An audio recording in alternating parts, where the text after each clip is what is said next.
नमस्कार दोस्तों। ये क्वेश्चन है computer organisation and architecture, topic machine instruction. इस क्वेश्चन को पूछा गया था गेट 2007 में। आइए इस क्वेश्चन को समझते हैं और एक नया कॉन्सेप्ट सीखते हैं। Consider the following segment, program segment. Here R1, R2 and R3 are the general purpose register. यहाँ पे हमारा ये प्रोग्राम दिया है असेंबली लैंग्वेज में, ये इंस्ट्रक्शंस दी गई हुई हैं और हर एक इंस्ट्रक्शंस का किस तरह से ऑपरेशन करना है उसका मीनिंग्स बताया गया है और इंस्ट्रक्शंस की साइज है वो दी गई हुई है। ठीक, इसके बाद फिर क्या बोल रहा है, assume that the content of memory location 3000 is 10। बोला कि कोई मेमोरी लोकेशन है, ये मेमोरी लोकेशन है, मान लेते हैं हम 3000 मेमोरी लोकेशन है। यहाँ पे जो वैल्यू है वो क्या है, 10 है। And the content of register R3 is 2000। R3 जो रजिस्टर है उसका जो वैल्यू है उसका वैल्यू कितना है, 2000 है। The content of each of the memory location from 2000 to 2010, मतलब 2000 से मेमोरी लोकेशन अगर मैं यहाँ पे बनाऊँ तो इसका अगर एड्रेस है 2000, 2001, 2002, 2003, 2004, ऐसे ऐसे 2010। सब में कंटेंट कितना है, 100, 100, 100, 100, 100 और 100।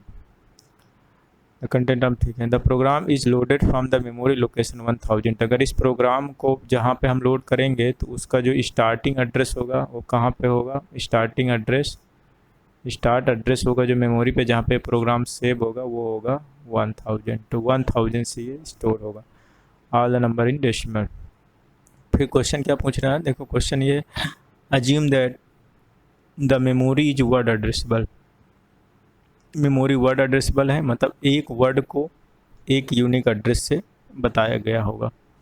The number of memory reference for accessing the data in executing the program completely. हो रहा है कि अगर हम इस पूरे प्रोग्राम को जो ऊपर दिया गया है उसको हम लोग पूरा का पूरा जो है एग्जीक्यूट करें कम्प्लीटली, तो डेटा को एक्सेस करने में, एक्सेसिंग द डेटा, कितने मेमोरी रेफरेंस लगेंगे, मतलब डेटा को एक्सेस करने में हमको कितने मेमोरी रेफरेंस लगेंगे। तो आइए हम इस प्रोग्राम को रन करते हैं। तो सबसे पहले ये चला मूव R1 3000। इसका मतलब ये है कि कंटेंट ऑफ 3000 को R1 में मूव करना है या मेमोरी ऑफ 3000 को R1 में मूव करना है। तो हम मेमोरी 3000 में क्या है, 10 है, और किस में मूव करना, R1 में। तो हमने R1 में मूव किया, ये कितना हो गया, 10। ठीक, इसके बाद नेक्स्ट इंस्ट्रक्शन को मूव R2 R3। मतलब देखो यहाँ इस ब्रैकेट का ये मतलब ये हुआ कि R3 जो रजिस्टर है वो जो है वैल्यू नहीं रखा हुआ है, इनडायरेक्ट एड्रेसिंग मोड है। आप लोग समझते हैं, अगर एड्रेसिंग मोड हो, इनडायरेक्ट एड्रेसिंग मोड है, इसका ये मतलब होता है कि जो R3 जो रजिस्टर है वो क्या करता है, एड्रेस रखा हुआ है, ना कि वैल्यू रखा हुआ है। तो हमारा क्या करना है, यहाँ पे जो R3 जो एड्रेस रखा हुआ है उस मेमोरी में उस एड्रेस पे जाना है और उस एड्रेस पे जो भी कंटेंट है उसको R2 पे राइट करना है। ठीक है ना। तो R3 में देखते हैं, R3 2000 रखा हुआ है और 2000 में कंटेंट क्या है, 100 है। इस 100 को हमको कहाँ पे राइट करना है, R2 में। तो देख लेते हैं, यहाँ पे हमने एक R2 बना लिया। R2 में क्या हो जाएगा, 100 कंटेंट ऑफ ये R3 में 2000 एड्रेस है और उस 2000 एड्रेस में गया और हमको 100 मिल गया। ठीक, ये इंस्ट्रक्शंस भी चल गई। अभी तक देखो इन दोनों इंस्ट्रक्शंस में हम लेंगे कितने मेमोरी रेफरेंस लगाए, 2 बार मेमोरी रेफरेंस लगाए। एक बार जब हम मेमोरी 3000 को पढ़ा, एक बार जब R3 वाला ये 2000 को पढ़ा। तो अभी तक हमारे मेमोरी रेफरेंस कितने हो गए, यहाँ पे मैं लिख देता हूँ मेमोरी रेफरेंसेस 1 और A1 दो हो चुके हैं। अब नेक्स्ट ये लाइन चलाते हैं। इस लाइन में क्या है एक्चुअली में, देखो हम बता देता हूँ, मेमोरी रेफरेंस 3 ही इंस्ट्रक्शंस हैं। एक ये मेमोरी रेफरेंस कर रही है, एक ये कर रही है, ये कर रही है। जब जब ये इंस्ट्रक्शन चलेंगी तो मेमोरी से रेफरेंसेस होगा, और इसके अलावा कोई भी इंस्ट्रक्शंस नहीं है जो मेमोरी को रेफरेंस करे। ठीक है ना। ठीक है, अब तो देखते हैं हमारा ये वाला इंस्ट्रक्शन चल गया है। अब इस इंस्ट्रक्शन को देखते हैं, ऐड R2 R1, मतलब R2 को R1 और R2 को ऐड करके R2 में वैल्यू को पुट करना है। तो R1 एंड R2 को ऐड किए, 10 और 100 कितना हो गया 110, ये हमारा R2 में लिख गया। इसके बाद ये भी हो गया हमारा। इसके बाद हम लोग क्या करते हैं, नेक्स्ट मूव R3 R2, मतलब ये क्या है, R2 में जो कंटेंट है उसको कहाँ पे रखना है, उसको रखना है R2 में जो कंटेंट है उसको कहाँ पे रखना है, R3 रजिस्टर पे नहीं है। R3 रजिस्टर जिस भी एड्रेस को रखा हुआ है उस एड्रेस, मेमोरी के उस एड्रेस में, मतलब मेमोरी रेफरेंस है ना, मेमोरी रेफरेंस इनडायरेक्ट है, मतलब R3 में जो एड्रेस है उस मेमोरी के उस एड्रेस में R2 का कंटेंट डालना है। ठीक है ना। तो ये क्या हुआ, R2 में क्या है 110 है, तो 110 को हमको कहाँ रखना है, R3 में जो कंटेंट है 2000, इस 2000 को रेफर किए तो यहाँ पे आए, इस एड्रेस पे हमको डालना है R2 का कंटेंट। मतलब R2 में हमारा क्या है, R2 में हमारा 110 है, तो हमारा अब यहाँ पे 110 आ गया। इसके बाद फिर हमारा ये इंस्ट्रक्शन चलेगा, R3 को 1 से इंक्रीमेंट कर दिए, R3 को 1 से इंक्रीमेंट किए तो 2000 ये 1 हो गया। इसके बाद फिर हमने क्या किया, डिक्रीमेंट R1 किया, R1 को हमने 1 से डिक्रीमेंट कर दिया, मतलब यहाँ पे 9 हो गया। अब नेक्स्ट ये वाली इंस्ट्रक्शन चलेगी, BNZ loop, branch on not zero. इसके लिए क्या करते हैं, देखो ये लूप में मतलब यहाँ पे जाएगा या नहीं जाएगा ये डिसाइड होगा इसके ऊपर वाली इंस्ट्रक्शंस पे। अगर ऊपर वाली जो इंस्ट्रक्शंस है नॉट जीरो है, ब्रांच ऑन नॉट जीरो, अगर ये जो है नॉट जीरो है, R1 नॉट जीरो है तो ये लूपिंग में जाएगा, अगर R1 जीरो है तो ये लूप आगे की ओर मूव करेगा, अगर ये नॉट जीरो तब लूप में जाएगा। तो R1 क्या है, R1 क्या है, नॉट जीरो है, देखो R1 9 है, नॉट जीरो है तो इसलिए ये लूप में जाएगा। अब लूप में जाएगा फिर वही चलेगा, क्या चलेगा, R2 में हमको चेंज करना है क्या, R3 जिसका एड्रेस रखा है उसमें जो कंटेंट है, तो R3 एड्रेस किसका रखा 2001, मतलब ये वाला कंटेंट 2000, ये वाला 100 कंटेंट किस में डालना है, R2 में डालना है, तो ये हमने R2 में डाल दिया 100। ठीक, अब फिर क्या करना है,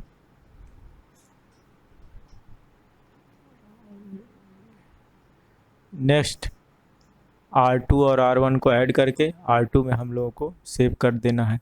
तो R2 और R1 को जब हम ऐड किए और R2 में सेव किए तो यहाँ पे कितना आ जाएगा 109 आ गया। इसके बाद नेक्स्ट क्या करना है, R3 जिस भी मेमोरी लोकेशन का एड्रेस रखा है उस लोकेशन में R2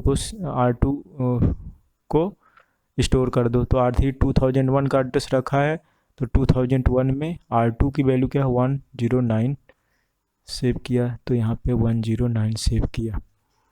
ठीक है ना।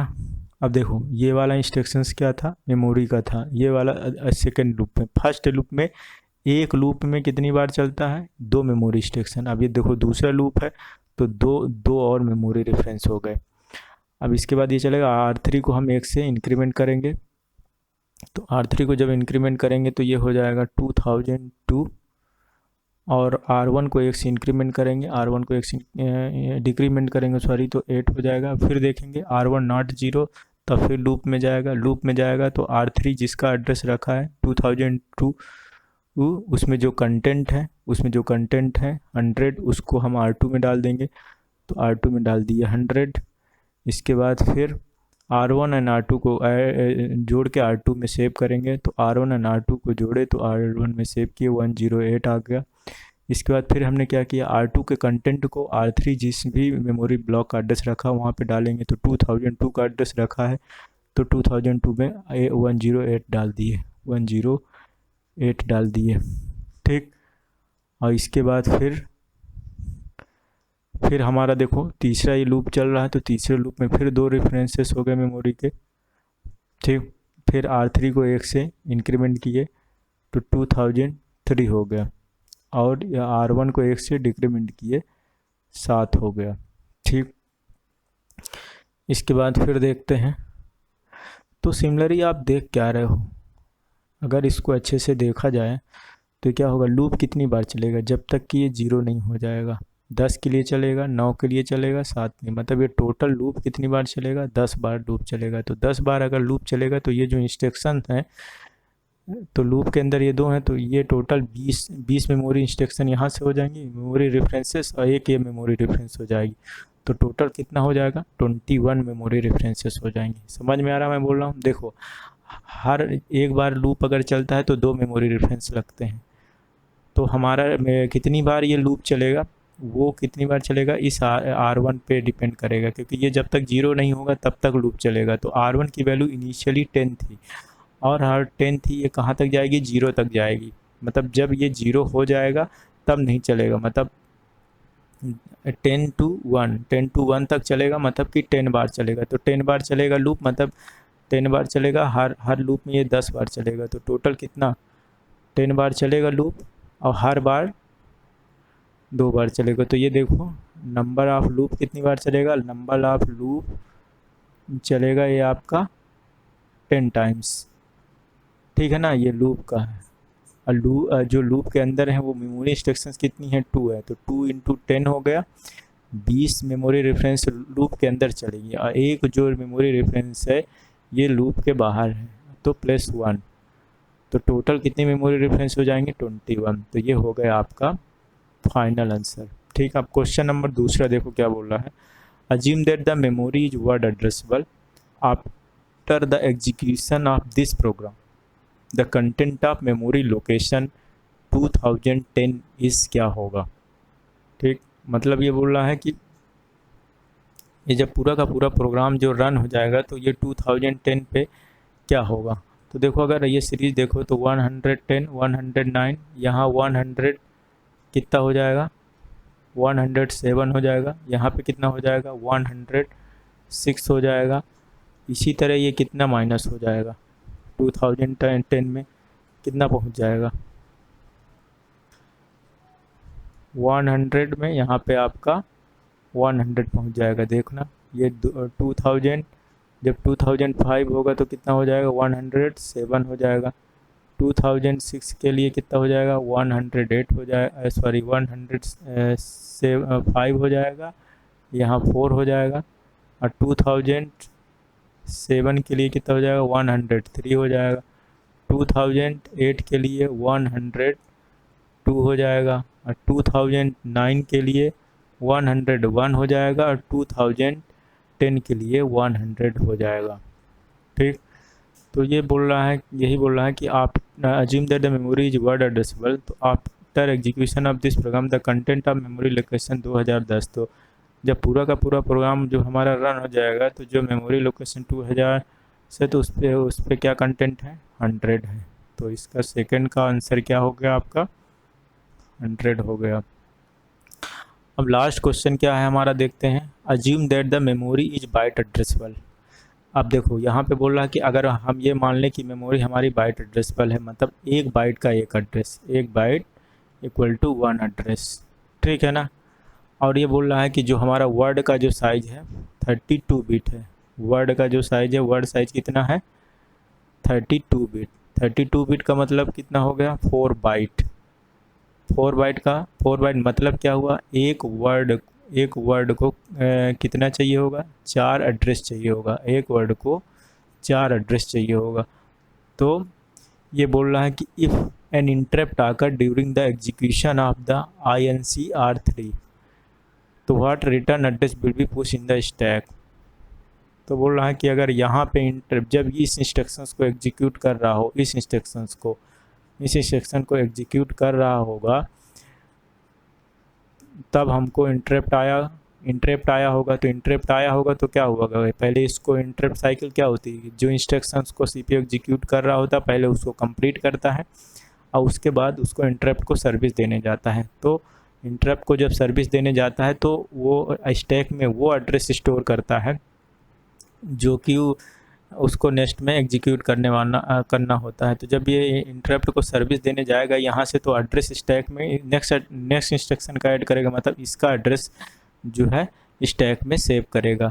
ठीक है ना। देखो INC R3 पे इंटरप्ट आया, जब ये इंस्ट्रक्शन एग्जीक्यूट हो रही थी तो इंटरप्ट आया, तो इसका मतलब ये है कि ये इंस्ट्रक्शन पूरी कंप्लीट हो जाएगी तब वो इंटरप्ट को सर्विस देने जाएगा।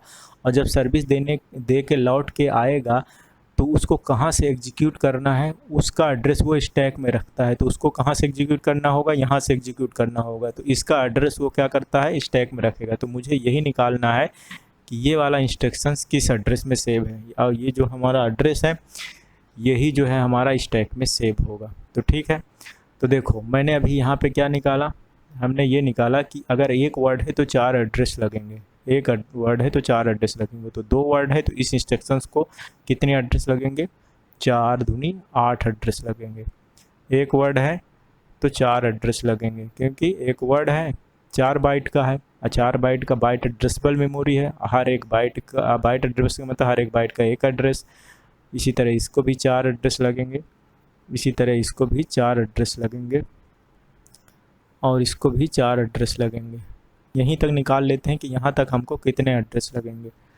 ठीक। तो ये हमारा देखो अब ये बोला कि 1000 से स्टोर है और यहाँ तक पूरा का पूरा जो हमको स्टोर करना है, तो कितने एड्रेस लगेंगे, 8 4 12, 8 8 2 16 8 24, 24 तक। ठीक है ना, 24 तक 24 एड्रेस लगेंगे। तो 24 एड्रेस का मतलब क्या हुआ कि 1000 से लेके 1023 तक 24 एड्रेस हो जाएंगे कि नहीं हो जाएंगे। 0 से 23 तक का मतलब क्या हुआ, 1 से 23 तक तो टोटल 23 होंगे, लेकिन अगर 0 से 23 करोगे तो 24 हो जाएंगे कि नहीं, 0 भी इंक्लूड हो जाएगा। जैसे 0 से 5 का मतलब क्या हुआ, 0 से 5 का मतलब हुआ 0 1 2 3 4 5, कितने हो गए, 6 हो गए। वैसे ही अगर 24 एड्रेस को स्टोर करना है तो 1000 से लेके 1023 एड्रेस तक लगेगा। ठीक है, अब 1023 एड्रेस तक लगेगा। तो अब इसका एड्रेस क्या होगा, 1023 तक तो यही सेव है, तो इसका एड्रेस क्या होगा, 1024 होगा। इस इंस्ट्रक्शन का एड्रेस 1024 होगा। तो अब क्या होगा, स्टैक में 1024 एड्रेस वो स्टोर कर देगा। तो ये जो 1024 एड्रेस, तो ये हो जाएगा इसका आंसर। वीडियो देखने के लिए आप लोगों का बहुत बहुत धन्यवाद। मुझे पूरी उम्मीद है कि आपको ये वीडियो पसंद आई होगी। अगर वीडियो पसंद आई है तो चैनल को सब्सक्राइब कीजिए तथा वीडियो को लाइक कीजिए। बहुत बहुत धन्यवाद।